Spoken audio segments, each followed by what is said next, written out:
José Carlos, en esta oportunidad le voy a explicar los temas que usted, mi opinión, mis comentarios sobre los temas que usted nos brindó.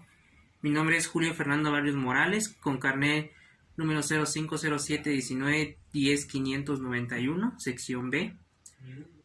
Como primer tema está lo que es la lógica jurídica.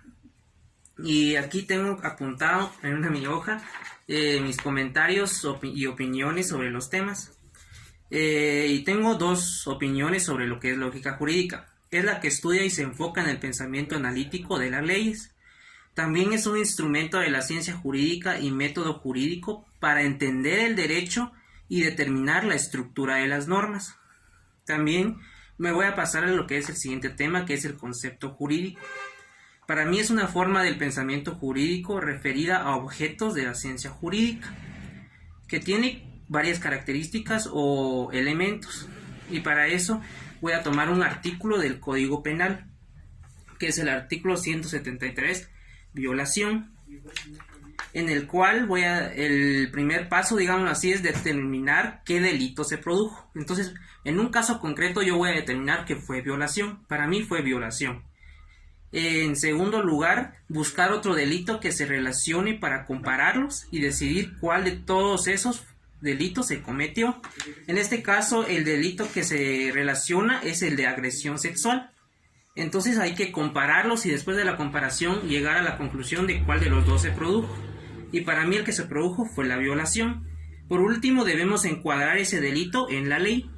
Y en este caso sería el artículo 173 del Código Penal. Después nos pasaríamos a lo que es el juicio jurídico.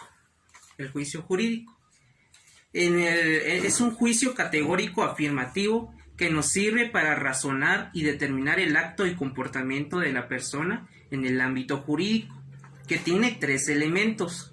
El concepto sujeto, que su función consiste en designar a la persona a quien el juicio jurídico es aplicable. Concepto predicado se refiere a lo que la persona está obligada a hacer o a omitir. Y el concepto cópula en sí es el verbo que enlaza las consecuencias normativas a los sujetos. Como usted nos había dicho en su clase, es en sí el verbo. Entonces, para esto voy a irme a un artículo del Código Civil, el cual es el artículo 263. Los hijos deben respeto a sus padres. Y lo voy a leer y después voy a mencionar dónde se encuentran estos elementos. Los hijos, aun cuando sean mayores de edad y cualquiera que sea su estado y condición, deben honrar y respetar a sus padres y están obligados a prestarles asistencia en todas las circunstancias de la vida.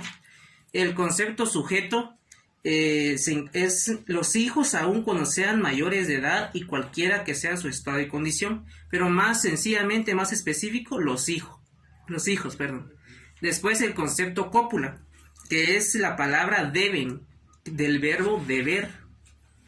Y el concepto predicado, que es el resto del artículo: honrar y respetar a sus padres y están obligados a prestarles asistencia en todas las circunstancias de la vida.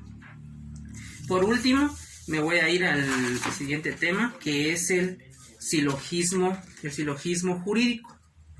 El silogismo jurídico es la enunciación o expresión del razonamiento jurídico que se caracteriza por su estructura, en la cual se encuentran tres elementos, al igual que en el juicio jurídico, solo que aquí cambia, los cuales son la premisa mayor, la premisa menor y la conclusión. Una premisa es una idea que se da como cierta. Y aquí voy a tomar un ejemplo que yo redacté, el cual es el artículo 206 del Código Penal, allanamiento. La premisa mayor en sí sería todo el artículo, el cual es allanamiento al particular que, sin autorización o contra la voluntad expresa o tácita del morador, clandestinamente o con engaño, entrar en morada ajena o en sus dependencias o permaneciera en ellas, será sancionado con prisión de 3 meses a 2 años. La premisa menor sería: Carlos Martínez entró en morada de Luis Pérez sin su consentimiento. Y la conclusión: Carlos cometió el delito de allanamiento y le corresponde prisión de 3 meses a 2 años. Y aquí finalizo y espero tenga buen día y gracias, licenciado.